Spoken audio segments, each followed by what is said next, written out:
Hello everyone, I am Meenu और आप मेरे साथ सुन रहे हैं इश्क की अनोखी दास्तां का एपिसोड नंबर 6। आलोक अभी भी अपने शिकार का पीछा ही कर रहा था जिस पर वो पिछले हफ्ते से नजर रखे हुए था। आलोक अब उसके डेली रूटीन के बारे में भी सब कुछ जान गया था। उसका वो शिकार सुबह 8 बजे अपने काम के लिए घर से निकल जाता था और दोपहर के 2 बजे घर वापस आता था और थोड़ी ही देर रेस्ट करने के बाद वो खाना खाने के लिए एक रेस्टोरेंट में चला जाता था और फिर शाम के 6 बजे एक होटल में जाता था और घर वापस आकर थोड़ी देर टीवी देखने के बाद सो जाता था। आलोक ने उसके बेडरूम में जो कैमरा और माइक लगाया था उनसे उसके बारे में उसे अभी अभी बस कॉन्ट्रैक्टर की एक नई खबर पता चली। वो शिकार फोन पर किसी सीक्रेट मीटिंग के बारे में बात करने के लिए ऐसे खास मौके चुनता था जो उसे सही लगते थे। उसके कॉन्ट्रैक्टर को उसका ऑफर बहुत पसंद आया, लेकिन उसने उसे उस प्लान को 3 दिन बाद करने को कहा। आलोक कभी भी अपना प्लान नहीं बदलता था। वो अपने क्लाइंट के लिए हमेशा रेडी रहता था। उसके अलावा उसके क्लाइंट को हमेशा बहुत अच्छा काम करके देता था। उसके लिए उसे मुंह मांगी कीमत मिलती थी। वो हमेशा उन्हें ये विश्वास दिलाता था कि वो लोग उसे जो कीमत दे रहे हैं वो उन्हें उतना काम करके देगा। तो अब उसे अपना ये काम कल ही खत्म करना था। अपनी सारी स्ट्रेटजी को अच्छे से चेक करने के बाद आलोक ने तय किया कि वो अपने शिकार पर उसके घर पर ही हमला करेगा और फिर वो वहाँ से सारे सबूत मिटाकर वहाँ से निकल जाएगा। और फिर वो घर से कुछ सामान लेकर वापस वहाँ पहुँच गया और वो रात उसने शिकार के घर के सामने खड़ी अपनी कार में ही बिताई। वो अपने हाथ में अपना बैग उठाए उस समय शिकार के घर के सामने ही खड़ा था। आज उसने उसका पीछा नहीं किया क्योंकि उसके शिकार को थोड़ा शक हो गया था कि कोई कार उसका पीछा कर रही है। वो उसके बारे में किसी को कुछ पता ना चले, इसलिए उसके घर में उसके कमरे को चारों तरफ से प्लास्टिक से रैप करने वाला था, जिसके लिए उसने एक प्लास्टिक का रोल वहां छुपा दिया था। उसे काम खत्म होने के बाद सबसे गंदा काम उसके सबूत मिटाना लगता था, इसलिए इन सब से बचने के लिए वो ये सारा सामान अपने साथ लेकर आया था। इससे पहले कि उसका शिकार घर से बाहर निकल जाए, उसने उस पूरे कमरे में कुछ ऐसा इंतजाम कर दिया कि शिकार की मौत के बाद वहाँ कोई खून का निशान ना हो। ऐसा लगे जैसे ये कोई मर्डर नहीं बल्कि सुसाइड है। वो अपने साथ ग्लव्स लेकर आया ताकि घर में किसी भी जगह उसकी उंगलियों के निशान ना रह जाएं। काफी देर तक उसने उसके घर पर उसका वापस आने का इंतजार किया, लेकिन उसे ना जाने ऐसा क्यों लगा कि वो घर वापस आने की जगह होटल वापस चला गया है। और अगर ऐसा हुआ तो उसका प्लान खराब हो जाएगा। अब उसका इंतजार करते हुए ये सोच ही रहा था कि तभी उसने शिकार की कार को घर के पार्किंग एरिया में घुसते हुए देखा। आलोक बस उसके कमरे में घुसने का ही इंतजार कर रहा था ताकि उसके बाद वो जल्दी ही अपना काम खत्म करके अपनी कार लेकर वहां से वापस निकल जाए। उधर ईवा को गौरव के ऑफिस से निकलने के बाद, ऑफिस का काम खत्म करके लंच करने के बाद घर लौटने में थोड़ी देर हो गई। क्लोजिंग के टाइम पर वो घर जाने से पहले अपना सारा काम निपटा लेती थी। वो गाड़ी इतनी तेज चलाती थी कि इतने ट्रैफिक के बावजूद उसे घर में पहुंचने में ज़्यादा देर नहीं लगी। उसने जैसे ही घर पहुंचकर दरवाजे पर बेल बजाई तो दरवाज़ा अनिका ने खोला, जो उस समय नाइट सूट पहने दरवाजे पर खड़ी थी, क्योंकि कल की तरह आज उसकी कोई पार्टी नहीं थी। इसलिए अनिका ने दरवाज़ा खोलते ही ईवा के हाथ से उसका हैंडबैग लेते हुए कहा, वेलकम टू होम मामा। वो उन्हें अपने साथ अपने कमरे में ले जाना चाहती थी।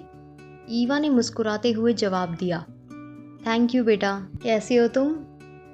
अनिका ने बड़े प्यार से कहा, मैं ठीक हूँ, आप बताइए काम कैसा रहा आज का?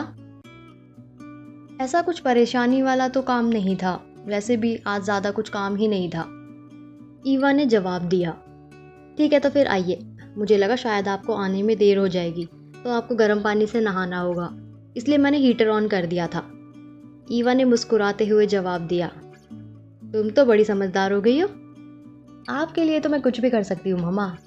मैं किचन में गैस पर कुछ बनाने के लिए रख कर आई थी, उसे चेक करके मैं अभी आई। लगता है मैंने गैस पर फ्लेम को बढ़ाया नहीं, तो मेरा खाना अच्छे से पकेगा नहीं। तब तक आप नहाकर फ्रेश होकर खाना खाने के लिए नीचे आ जाइए। ये कहकर अनिका किचन की तरफ चली गई। कितनी अजीब बात है ना कि ईवा अनिका को इस बारे में बताना ही भूल गई कि वो बात कहाँ तक पहुँची। उसने जल्दी से कपड़े उतारे और नहाने के लिए बाथरूम में चली गई। जैसे ही उसने गुनगुने पानी से भरे टब में अपना पैर उतारा तो उसे बहुत अच्छा लगा। उसे ताजगी का एहसास हो रहा था और फिर थोड़ी ही देर में वो नहाकर गाउन पहने बाथरूम से बाहर आई। उसने अपने बालों का बन बनाया और खाना खाने के लिए सीढ़ियों से नीचे उतरने लगी। तब तक अनिका ने खाना भी तैयार कर लिया था और जैसे ही उसने अपनी माँ को डाइनिंग टेबल की तरफ आते हुए देखा तो उसने उनकी प्लेट में खाना परोसना शुरू कर दिया। पहले तो वो दोनों चुपचाप खाना खाने लगी। ईवा को लगा कि अनिका किचन में खाना गैस पर रख कर आई थी, इसलिए उसने सुबह वाली बात के बारे में कुछ नहीं कहा। तभी खाना खाते हुए अनिका ने पूछा, खाना कैसा बना है मम्मा? बेटा खाना बहुत अच्छा बनाया है तुमने, लेकिन खाना खाते वक्त बोलना नहीं चाहिए, इसलिए चुपचाप जल्दी से खा लो। ये सुनकर अनिका ने कहा, मम्मा मैं बड़ी हो गई हूँ, इसलिए आपको मुझे ये सब सिखाने की ज़रूरत नहीं है। वैसे आपने मेरे खाने की तारीफ़ की, इसके लिए बहुत बहुत थैंक यू। हाँ वो तो मुझे पता है कि अब तुम बड़ी हो गई हो, लेकिन क्या अब हम चुपचाप खाना खा सकते हैं? बस फिर थोड़ी ही देर में उन दोनों ने खाना खा लिया। उसके बाद अनिका ने दोनों के बर्तन उठाए और उन्हें धोने के बाद बाकी सब काम खत्म करके सेटिंग के रूम में बैठने के लिए चली गई। ईवा उस समय वहाँ एक काउच पर बैठी हुई थी। अनिका भी वहाँ आकर बैठ गई और टीवी में कुछ देखने के लिए चैनल बदलने लगी। तभी ईवा ने कहा, बेटा क्या हम कुछ बात कर सकते हैं? अनिका ने जवाब दिया, हाँ हाँ क्यों नहीं। ये कहकर वो टीवी से नज़रें हटाकर अपनी माँ की तरफ देखने लगी। ठीक है तो सुनो, आज मैं हमारे पुराने फ्रेंड मिस्टर गौरव से मिलने गई थी। तुम भी उनसे मिल चुकी हो ना पहले? हाँ मम्मा मैं मिल चुकी हूँ उनसे। क्यों, क्या हुआ उन्हें? आज जब मैं उनसे मिलने गई तो अपनी कंपनी को आगे बढ़ाने के लिए हमने हमारी कंपनियों को एक करने का सोचा है। ये तो बहुत अच्छी बात है मम्मा, फिर क्या हुआ? अनिका ने आखिर टीवी से ध्यान हटाकर माँ से पूछ लिया। कॉन्ग्रेचुलेशन मेरी बच्ची, बहुत जल्द तुम्हारी सगाई उनके बेटे से हो जाएगी। क्या मम्मा इतनी जल्दी? अनिका ने हैरानी से उनकी तरफ देखकर पूछा। तभी ईवा ने जवाब देते हुए कहा, हमारी कल इस बारे में बात हुई तो थी। अब सारी तैयारी हो चुकी है, अब तुम चाहो या नहीं हम तय कर चुके हैं, इसलिए ये सगाई तो होकर रहेगी। मैं तो इस रिश्ते से बहुत खुश हूँ। वैसे भी वो गौरव कपूर का इकलौता बेटा और कपूर इंडस्ट्री का वारिस है, और तुम तो जानती हो कि हमें उनसे रिश्ता जोड़ने की ज़रूरत क्यों है। ईवा ने खुश होते हुए अनिका को बताया। वो तो है, बस मैं यहाँ तो ये चाहती हूँ कि हमारी जोड़ी अच्छी लगे, क्योंकि अगर ऐसा नहीं हुआ तो मेरे लिए अपने आप को समझाना मुश्किल होगा। अनिका ये कहकर फिर से टीवी देखने लगी। अरे देखना तुम दोनों की जोड़ी बहुत अच्छी लगेगी। तुम्हें इस बात की चिंता करने की कोई ज़रूरत नहीं है, ठीक है? मैं तुम्हें उसका नंबर दे देती हूँ ताकि सगाई से पहले तुम दोनों एक बार मिलकर एक दूसरे को अच्छे से जान लो। ठीक है मम्मा मैं समझ गई। अच्छी बात है, लेकिन ये बात ध्यान रखना कि तुम उनसे सगाई से पहले मिल रही हो, और जहाँ तक हमारी फाइनेंशियल कंडीशन और कंपनी की हालत के बारे में तो तुम जानती ही हो। अब हमारे पास इसके अलावा और कोई रास्ता नहीं है, इसलिए ध्यान रहे कोई ऐसी बात ना हो कि इस रिश्ते पर असर हो। मैं ये रिश्ता इसलिए जोड़ना चाहती हूँ ताकि हम एक बार फिर अपने पैरों पर खड़े हो सके। सुन रही हो ना तुम? मैं क्या कह रही हूँ? उसे खुश करने की पूरी कोशिश करना। ये कहकर ईवा वहाँ से जाने के लिए खड़ी हो गई। ठीक है मम्मा मैं समझ गई आपकी बात, अनिका ने जवाब देते हुए कहा। ठीक है तो अब मैं सोने जा रही हूँ, गुड नाइट। ये कहकर ईवा वहाँ से चली गई। गुड नाइट मम्मा। ईवा के वहाँ से जाने के बाद अनिका वहीं बैठकर कल की प्लानिंग करने लगी। अब उसे इस प्लान को आगे बढ़ाना ही होगा। ईवा ने अपना काम अच्छे से कर दिया था और अब इस प्लान को आगे बढ़ाने के लिए उसकी बारी थी। और वो एक मॉडल है, इसलिए किसी मर्द को अपनी तरफ अट्रैक्ट कैसे करना है ये बात वो अच्छे से जानती थी। वो जानती थी कि उनका ये प्लान ज़रूर कामयाब होगा। ये सोचकर वो भी आराम से सो गई। उधर आलोक अंदर जाने से पहले थोड़ी देर के लिए वहीं रुक गया। उसने घर के अंदर जाने और बाहर जाने का रास्ता अच्छे से चेक कर लिया।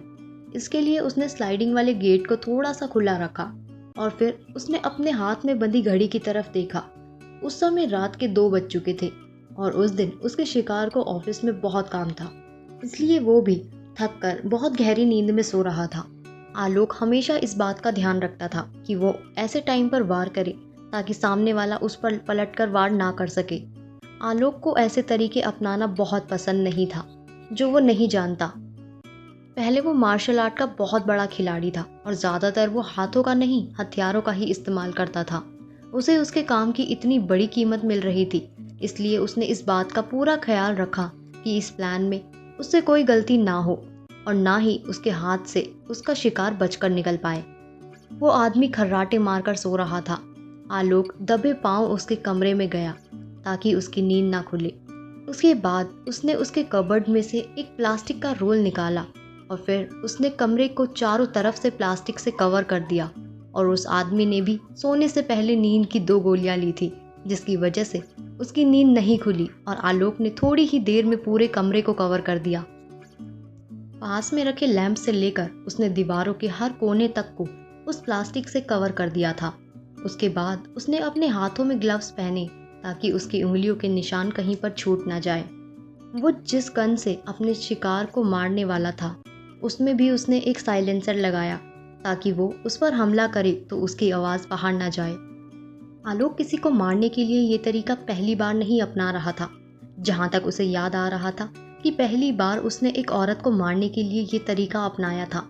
वो दर्द के मारे चीख रही थी और जब उसने उस पर दूसरी और तीसरी गोली चलाई तो औरत पूरी रात दर्द से चिल्लाती रही और उसके तड़पने और चिल्लाने की आवाज़ सुनकर उसे देखकर आलोक को PTSD, post traumatic stress disorder का शिकार हो गया और फिर उसके इलाज के लिए उसे डॉक्टर के पास जाना पड़ा। और तब उसकी इतनी बुरी हालत थी कि उससे बचने का सबसे अच्छा तरीका सेक्स भी उसने किया, लेकिन वो भी नहीं कर पाया और उसके बाद कई दिनों तक वो सेक्स से दूर ही रहा। तब पहली बार उसने ये तरीका अपनाया था और फिर उसने अपने अगले 2 टारगेट पर भी यही तरीका अपनाया और फिर उसे इसकी आदत हो गई। उसने पहली बार की तरह अब की बार अपनी आंखें बंद नहीं की। वो एक कॉन्ट्रैक्ट किलर था और उसे पेट भरने के लिए इस तरह का काम करना पड़ता था। उसने उस आदमी के गले पर हाथ लगाकर उसकी पल्स चेक की कि वो जिंदा है या मर गया, लेकिन अभी तक उसकी पल्स चल रही थी। इसलिए वो अपना काम करने के लिए अक्सर रात का ही समय चुनता था ताकि सबको ऐसा लगे कि उस इंसान ने सुसाइड की है। और जब उसे ये कंफर्म हो गया कि वो मर गया है, उसके बाद उसने जल्दी से कमरे में लगाई सारी प्लास्टिक को निकाला ताकि ऐसा लगे कि उसने सुसाइड किया है।